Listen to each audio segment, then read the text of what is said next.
നിങ്ങളുടെ ഓരോ ആഘോഷ മുഹൂർത്തങ്ങൾക്കും വർണ്ണശോഭ നൽകി മനം കവർന്ന എടപ്പാളിന്റെ പ്രിയ കുടുംബ വസ്ത്രാലയം Choice Wedding Castle. Pattambi government കോളേജിൽ ദേശീയ സെമിനാറിന് തുടക്കമായി. Doctor B Vinayachandran Pillai seminar ഉദ്ഘാടനം ചെയ്തു.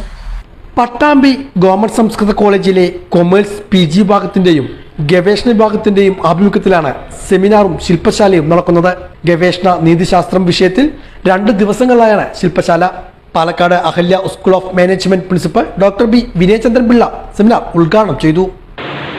When I go to university for conducting various different times for conducting my own examination, I will enquire the head of the department who was my colleague, my co-researcher at that time. He said that our number was about within 20, but the present number is about 500. 500 candidates have secured PhD even from University of Kerala in the faculty of commerce. That is the situation.